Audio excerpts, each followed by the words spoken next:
I made an offer of £18,000, and then at the last minute I made it £18,100. I put in things that I called flash for cash. So I would use brass rope edge light switches. What's going on? Where's your risk assessment? Where's your method statements? Well, they could have spoken to me in German. I didn't know what either of those were. I've done 2 houses for him with 2 separate girlfriends. I've done his ex-wife's house and I've done his ex-wife's best friend's house. If you sit at a desk with a wall behind you, you are more productive. In this week's episode, we speak to local property developer and interior designer Christine Yorath. Christine talks us through her property career, plus how she started a skincare business when returning from Vancouver, the almost accidental launch of a successful property letting business, and teaches us how to avoid getting stabbed in the back in the office. This is the Leeds Business Podcast, and I'm your host, Phil Fraser. I'm a business sounding board. Think somewhere between a business coach and a business mentor. If you're a business owner feeling lonely at the top, drop me an email. I can help you. I have a quick favour to ask of you before we get into this week's episode. There's one simple way that you can support the show, and that's by hitting that follow button on this app that you're listening to the show on right now.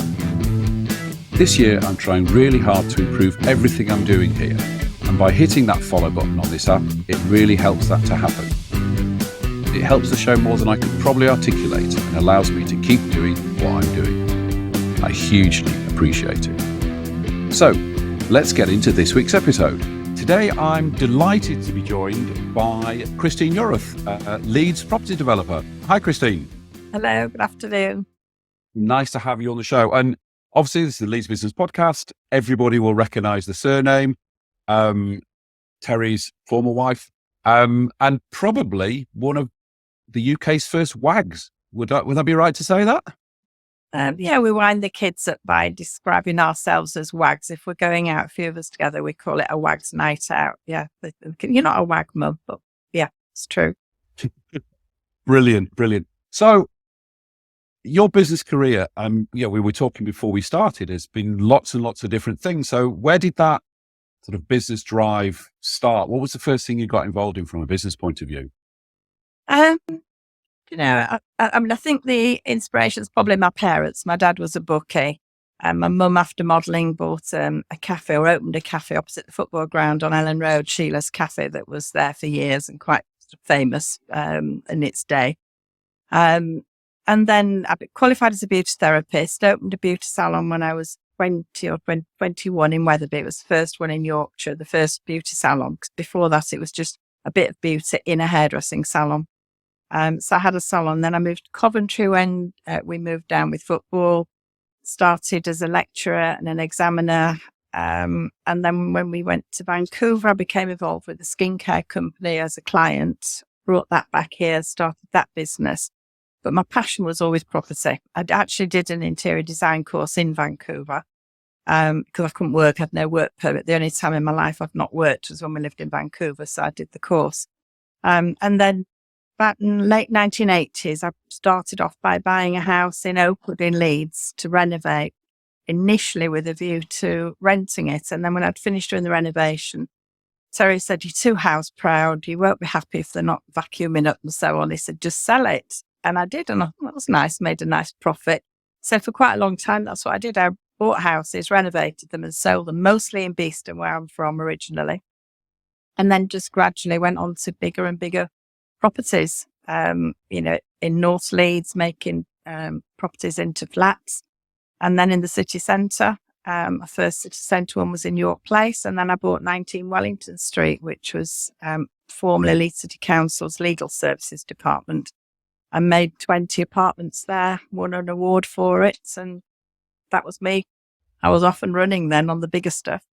Even something as simple as running your own beauty salon, was that just diving in and just seeing how it goes? Was there any business nous in that? Was it learn as you go? Yeah, every day's a school day, learn as I go, I suppose. Well, the thing was I got pregnant with Gabby, my first child. So I had worked, when I first qualified, I worked in Harrogate. And then I decided that because I was working much longer hours than Terry, I'd leave. And the day that I said I was leaving, my boss said, "Well, in this industry, you have to leave straight away so you don't take your clients with you." So that night, I phoned several clients and said, "I don't want you to think I've let you down, but I've left." And one by one, they said, "Well, will you come and do my treatments at home. And in those days, we're talking over half a century ago, the ladies who had beauty therapy treatments were usually non-working wives of very wealthy men. So I went to some fabulous homes, often being met by the butler who carried my equipment in. I mean, if I tell you some of the houses I've worked in and the clients, and, the husbands were all like captains of industry and that sort of thing. So nowadays, everybody goes for some kind of beauty treatment, but that wasn't the case then. Then I became pregnant with Gabby. So I thought, well, I can't keep sort of doing this, driving round to these gorgeous houses and being spoiled. So I opened the salon in Wetherby, and it was really, clients came to me, had a really good staff, and I used to get the jockeys came in before Wetherby races to use the sauna. So it was just a really nice time, and we lived quite nearby in Bardsey. So I had first two babies within a year. So I wasn't going in all day, every day, but I went in every day at some point to work. So that was where it started, really. You're the wife of a football player, and Terry then went to Coventry, Tottenham, and then ended up in Vancouver. Did you follow him all the way around, or did you stay here? Yeah, I kept having a baby and moving. That seemed like every year that seemed to happen at one point. Once we were at Leeds till we were 26. Then we went to Coventry. We bought a house from Jimmy Hill, who was the chairman of the club. We rented it at first, and suddenly prices were going up. So we said, well, look, we'd better buy it or we won't be able to afford anything. So we bought it from him. Then when we went to Spurs, we had a clubhouse in Chesham, quite near the training ground, well, in Enfield, actually. And then Vancouver. I've been all over. I didn't actually live in Beirut when Terry went to Lebanon, but I went quite a lot of times with Jordan, my youngest son. We had an apartment there. But the kids didn't, I only had Jordan at home at that point, and he didn't go to school there. He stayed at school here. Whereas in Vancouver, my older three children did go to school in Vancouver, and we lived, they lived there. And Vancouver was when you came across Metrin Skincare. So tell us all about the story behind that. Well, I was 30 and I'm a beauty therapist, and I knew how to look after my skin. And I started having breakouts more like a teenager. And I saw this advert for Metrin, and it just said full money back guarantee if it doesn't work. So I'll give it a try. And I absolutely loved it, fell in love with it. So then when we were coming back to England, I spoke to the lady I was buying it from. And she said, I want you to go meet the owner. I've told her about you. And the owner was a lady called Maisel Sumter, who said, why don't you buy a couple of boxes, take it back and see how you go? So I started the business here, and I have the license for the whole of Europe. We mostly now sell just through the website for Metrin Skincare. But at one point, I did have quite a number of ladies who were selling and demonstrating on a one-to-one basis. But the way that marketing's gone with lots of things, it's now quite web-based. But it's, Gabby and I couldn't be without it. So if no other reason, I'll always keep that business going. You bring a few boxes home. How did you develop that as a business? How did you approach that? I think I just started demonstrating to family and friends, and getting them to try it. It's a 5-step routine, so it isn't just to sort of put it on the spot. It's twice a day, 5 products to use, 4 in the men's range, because there is a separate men's range. And it was just really when people try it and see how their skin feels and how they don't need to be caked up with loads of makeup. And it's a routine that makes sense, when you explain each product and what they're doing. It's all natural. It's devised in 1932. The formula hasn't changed. It's not being tested on animals. It's just all natural ingredients, and it works. It's something that those of us who use it love it. And also at this time when I was 30 and I was seeing women who are the age I am now, and I was thinking, they've got lovely skin. That's something to aspire to. So that kind of encourages you, when you've met people who've been using it for years. I've now got clients who've been using it for 30, 40 years. And there will be a link in the show notes for anybody who actually wants to go and buy some. So there you go. So free marketing for Metrin as well. So the property development, you said you started in Oakwood. Was that just a case of just rolling one to another? And what sort of business learnings did you take as that developed? Well, I bought the first property in Oakwood by doing a remortgage against the house to raise the money.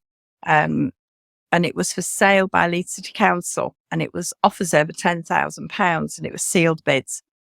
And I did my sums of what I thought I could get for it and what I thought it would cost me. And I made an offer of £18,000. And then at the last minute, I made it £18,100.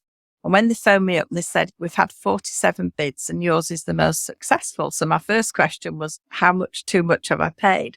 And the guy said, well, let's put it like this. Your £100 did the trick. So every time after that I did a sealed bid, I always added on £100 to whatever figure I wanted to pay. So that was how it started. And then when I realised how much I enjoyed it, I started to look in Beeston where the properties were less expensive and where I knew the streets so well. And I went to a bank who gave me what they called an evergreen facility, which for quite a while was what I used. So I could borrow up to £100,000. But what I would do is I'd go in and tell them how much I was going to pay for something and how much I'd spend on it and how much I'd expect to get. But I kind of always under-promised and over-delivered. So they always felt really confident. You know, if I said I'm going to spend £7,000 and I'd spend 5 on it, you know, something like that. And then I had a mortgage broker who did the mortgages. And in those days, you could do a developer cashback. So somebody could buy it on a mortgage and I could pay the 5% deposit for them. And my numbers were obviously geared towards doing that. And I don't know if you remember this, but in the Yorkshire Evening Post, you could do a lineage advert of houses for sale. And the kind of people who were buying from me were being paid weekly. So although they paid the mortgage monthly, I worked out what the weekly amount would be. And my adverts would read something like, you know, buy this 3-bedroom terrace house for £37.28 a week. So they could relate that to their wages that they got weekly. And that was the formula that I worked on. And then broker I used to arrange the mortgages for them. I was turning them around in probably had 3 on the go at a time. So I could always show somebody one that was nearly done but was sold. And then I'd be in the middle of doing one and just buying one. So I was doing usually 3 at a time and dragging Jordan, who was a toddler by then, around with me every day. Because he always says he started in property when he was 2. I used to make him carry tiles or wallpaper. If I came out of the wallpaper place with loads of wood, I'd give him 2 rolls. So he had to carry them. And that meant he couldn't run away from me, you know, because it kind of disabled him from running away as a toddler while I was carrying another 20 rolls, you know. Do you know, something you just said, I really, really like that pricing it to match the consumer, to making it weekly because they work in weekly. That's really, really clever. That's you know, it really is tying your messaging into your audience. Well, it was. And I knew the demographic of my buyers, and I put in things that I called flash for cash. So I would use brass rope edge light switches. I'm going back onto the 80s, but I knew that sort of level of first time buyer probably didn't have them in their mum's house. So the things that they left me with was that they'd got wallpaper border. Most of the men doing renovations were using wood chip. So I was doing wallpaper with borders. You know, so they'd got wallpaper borders, they'd got brass rope edge light switches, they'd got plumbing for an automatic washer. I didn't put the washer in, but they had the plumbing ready, so something to aspire to. And it was just really, yes, thinking, well, if I was, you know, 22 and on that sort of income, what would really excite me? And so that was, I mean, a lot of them were just back-to-backs or through terraces in Beeston. I was going to say, what was your first step up from there? I bought number 30 Street Lane and made, I can't remember if it was 4 or 5 apartments in the main house, and then pile of stone at the back that had been a stable block. I rebuilt and called that the stables, like a muse house. And then Kevin Linfoot, who was a developer that did a lot of the big properties in Leeds, I'd met him at Champneys when I was there with Gabby once, and he'd said to me, oh, have a look at this building on York Place. And I said, I can't do town centre. He said, it's no different to what you've done on Street Lane. So I went and bought this one on York Place and did 4 flats there, the old cloth warehouse. And the restaurant was done separately below, which became 3 York Place, which was a lovely restaurant. And then I'd made £200,000 doing those 4 flats. So I went to the bank and said, I want to buy 19 Wellington Street, sealed bids. I want to offer £1.75 million. And that's roughly what my build cost will be. I'd used a lot of professionals to get to this point. And they said, well, £200,000 isn't enough deposit. So they lent me the deposit to pay back to them, to borrow the money to buy the building. And then I got a main contractor, made appointed various professionals, did lovely apartments, and I aimed at the owner-occupier market. So most of the early city centre stuff was aimed at investors. So I was aiming at the owner-occupiers and doing them a bit more bespoke. And that was 20,000 square feet and very successful, beautiful building, grade 2 listed. Learned masses on that job, but very successful. I was really proud of it. What were your key learnings on that job then? Well, day one, when I'd had all the quotes of various things in, and there was a listed staircase, and then there was this sort of secondary staircase, which we'd costed to take out, believing it was a timber staircase, and it hadn't shown up on the survey that it was concrete. So to take out a concrete staircase across 5 floors cost a lot more money than taking a timber one out. But also, I think to be flexible, that it was, I think I learned that conversion costs as much as new build. You could do a new build, very similar price per square foot to converting something. And it's all those unknowns in the conversions. And just really I was on site every day. I got on really well with the builders there. And, and I'll always, if I ask for a change, I always justify it. So if I say, right, I want you to move that door, 300 mil, then I can get a run of wardrobes down that wall. So if I justify why I want to change, that's usually far more acceptable to the person I'm asking to do it. But equally, if they've said to me, look, Christine, come and have a look at this. Have you thought about so-and-so? I'm not so black and white that I won't listen. And I think, well, that's a good idea. Yes, let's do it. Or I'll justify why we're not going to do it. Just communication. Good. Just going back to what Kevin Linfoot said to you about, there's no difference doing it in a suburb and doing it in the city centre. I think that's a really good lesson for lots of people as they step up the food chain of their business. If they've done this level well or right, there's no reason why it shouldn't work a bit higher, because it's the same principle. So, it's still brick, it's still wood, it's still windows. Yeah. It's the same stuff, isn't it? Yeah. I think at the time, city centre living in Leeds was quite new. So I probably had that feeling of, oh no, that's for somebody else. That's more for the Mavericks. But actually, it worked out great for me, just having that little push to go and do it. And was there sort of fear factor in there, an imposter syndrome? That's not me, that's somebody else? Or was it just... Particularly, when we got on site, there was... things I was sort of learning again as we went through. The York Place building had been a cloth warehouse, and there was an office partition system that was wood at the bottom half and glass at the top, but it had all been painted pale peach. So even the glass was painted pale peach.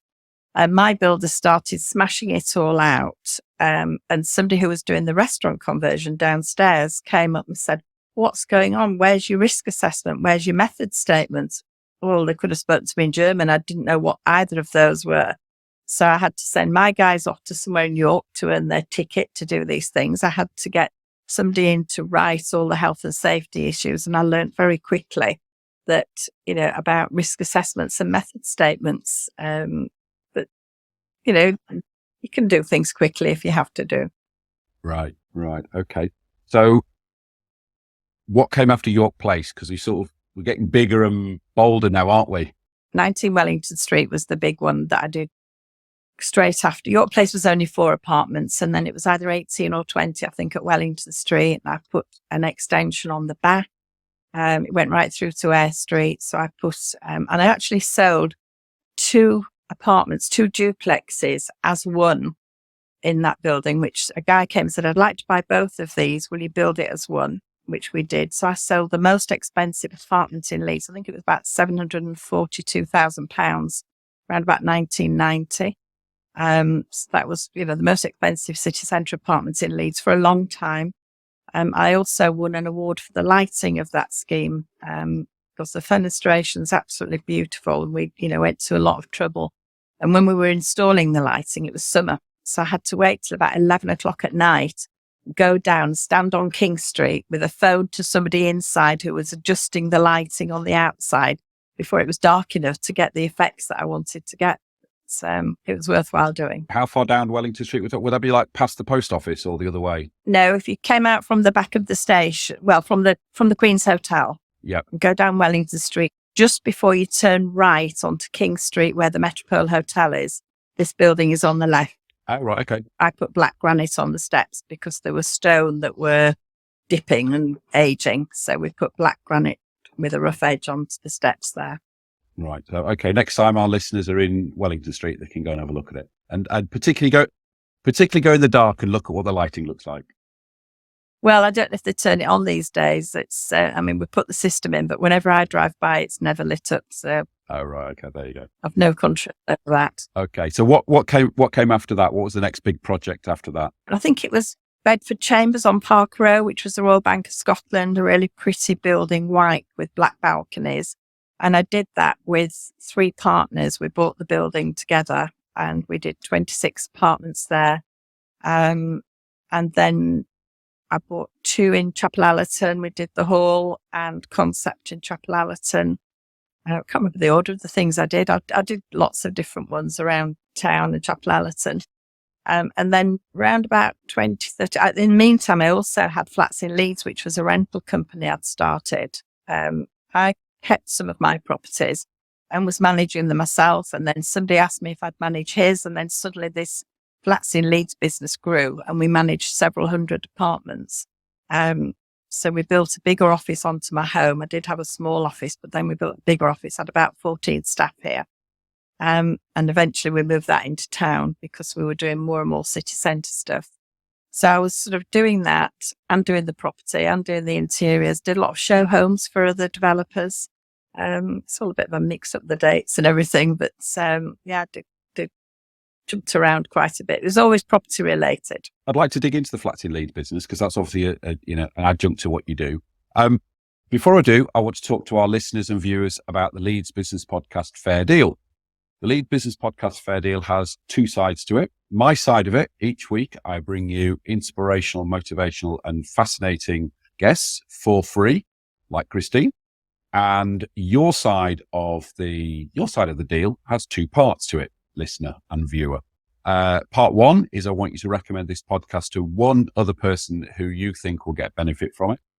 And part number 2, I want you to post a review either on the Apple Podcast app at podchaser.com or give us a thumbs up at Spotify. Or if you're watching on YouTube, give us a wave to everybody on YouTube, Christine. There you go. If you're listening, Christine's waving. Give this episode a thumbs up and give us a comment. So that's the Leeds Business Podcast Fair Deal. Does that sound like a fair deal, Christine? It certainly does. There you go. Christine says it's a fair deal, so you got to believe it. You got to believe it. So, sort of flats in Leeds started as managing your own properties. They just grew and grew. Do you still own it? Is it still your business? No, we sold that in 2013 to Countrywide. And my son stayed with them.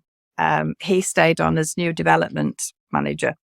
But less than a year later, he left. He just felt that he was bringing in a lot of new business and it was being not run the way that we had. And it was losing the business at the tail end. So he started in business on his own then. And I was doing all kinds of things. In fact, I think it was about that time that I did Harewood Villas. So the big houses at Harewood down the side of the Harewood Arms were being built. And I was asked to go and have a look at the layouts and deal with the customer facing bits and change the specification on that. And that was a really successful, it's a gorgeous development, 5 lovely big detached houses. And from that, and actually it was Kevin Linfoot was involved in the development of that. So it was like fast forward from previously. And then he was doing a site for somebody else in York.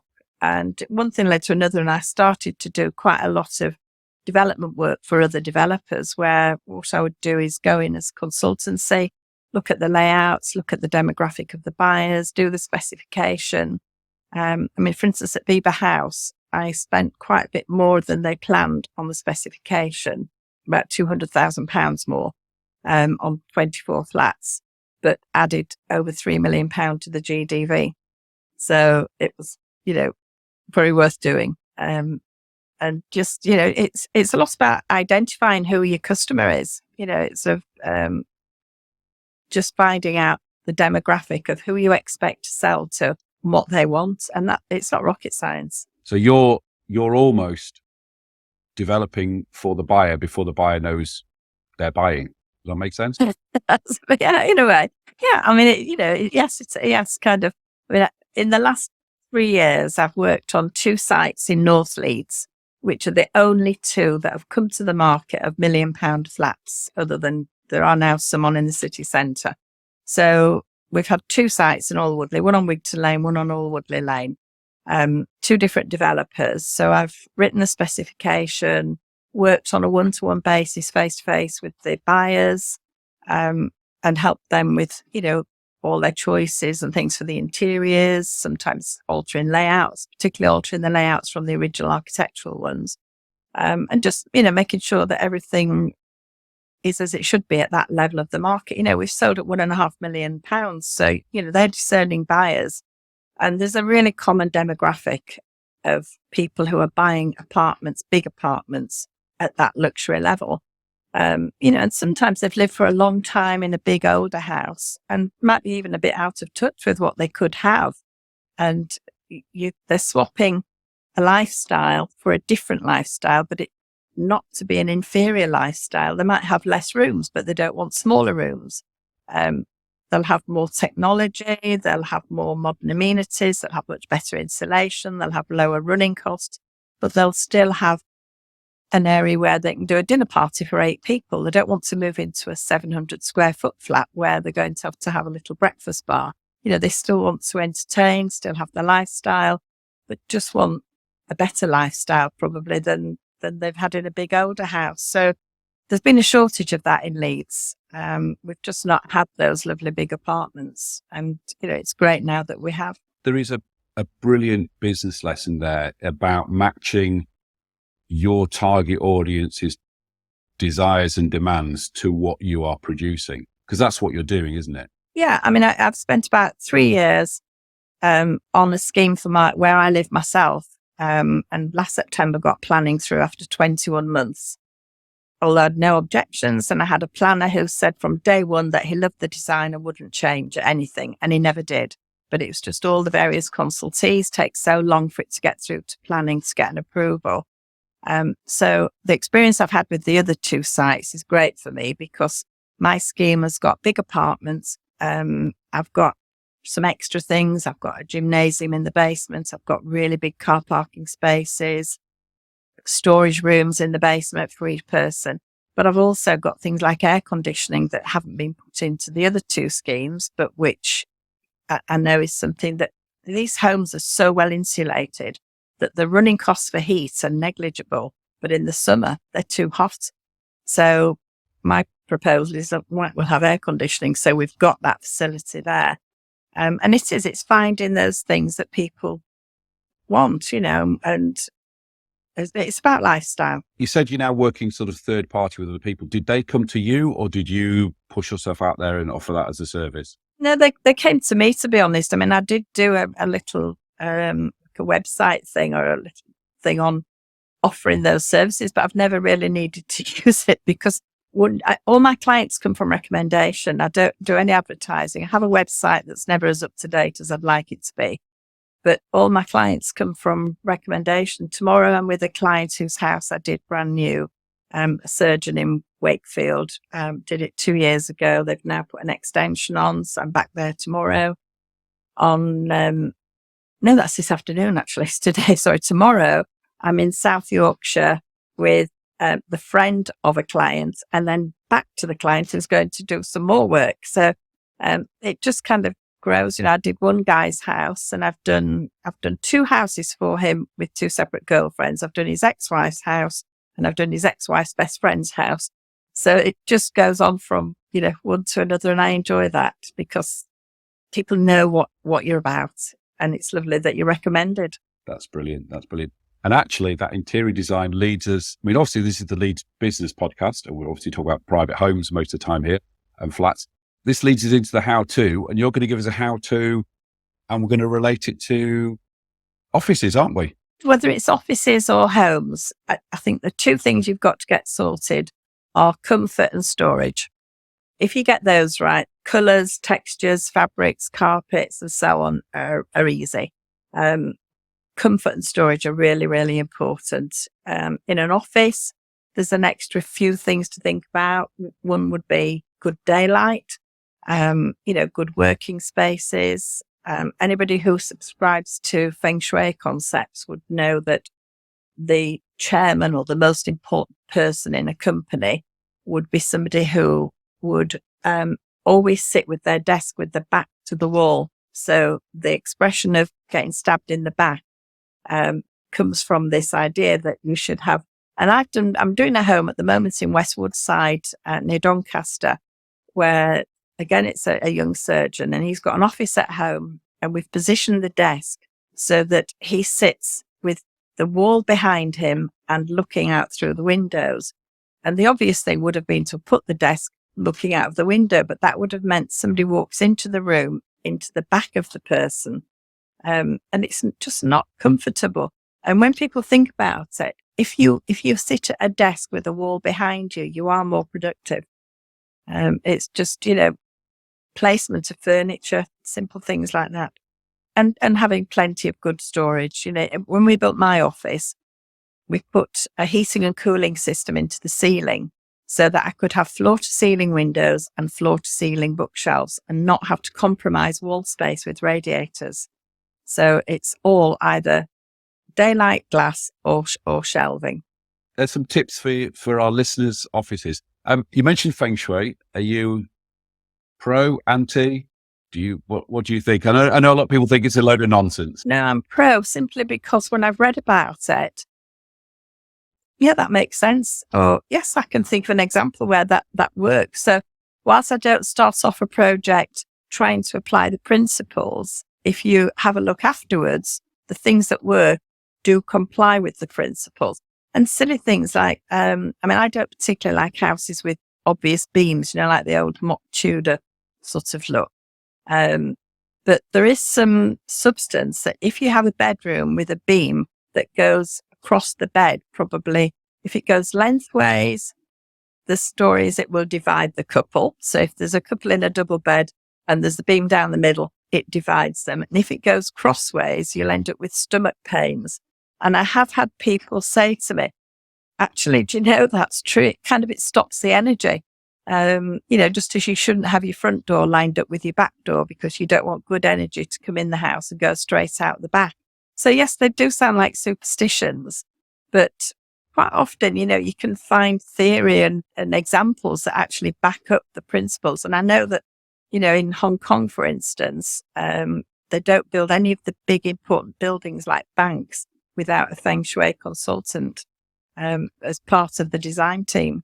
So there's something in the energy principles. I never thought on the Leeds Business Podcast we'd end up discussing Feng Shui, but there you go.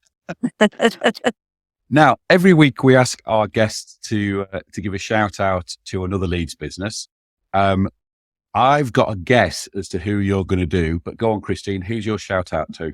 My son. Oh, right. I knew it was going to be Monroe. Oh, did you? Yeah, that was my guess. My guess was going to be that. Yeah, go on. Well, alternatively, at North Studio, which is my friend's daughter's gym, has done amazing, and they've opened a branch in Harrogate. But no, Jordan's done phenomenally well. They opened in Alwoodley in 2021. Then they opened in Boston Spa. When I say they, his business partner is his fiancée, Leanna. They opened in, I think it was October 22 in Boston Spa. And shortly they'll be opening in Leeds City Centre, where they'll be concentrating more on lettings than sales, but they will be doing sales. And he's number one in North Leeds for all the sales over £400,000. He regularly has the lion's share of the market, of the £1 million plus market. In January, they agreed sales on over £13 million worth of property. And this year, their turnover should go over £1 million. So really, in 3 years of business, he's really gone in with a completely different way of marketing. Very, very careful on his staff selection. He's got 14 staff now. and they're very hardworking, but they've got a really good way of doing things. They're not just door openers. They really are marketing in a different way, and it's paying off. Okay. And the company name? Monroe, Monroe. And there'll be a link to Monroe in the show notes below. And sorry, who was the other person you shouted out? The North Studio? Who's that? North Studio. That's Rachel Wolford. She's on The Apprentice at the moment. So she's still in. She is indeed. Yeah, Yes. Yeah. So Rachel is my daughter of my friends Nigel and Joanne Wolford. And she's relatively, I think she opened around about the same time as Jordan, or maybe a little bit after that, but she's now opened in Harrogate as well. And, when you've got the big boys like David Lloyd and The Village to open a private gym studio that's doing so well, good luck to him, well commended. Rachel's North Studio, there'll be a link to that in the show notes as well. Christine, it's been absolutely fantastic talking to you. Hopefully our listeners have learned something, whether it be about business or their own homes. It's been great. Thank you very much indeed. Thank you. Thanks for listening to this episode. I hope you found it interesting, inspiring, and of use. To make sure you don't miss out on any future episodes, please subscribe to the show. Go on, do it now. Do it now before you go off and do something else. Thank you. Much appreciated. Oh, and don't forget our fair deal. See you next week.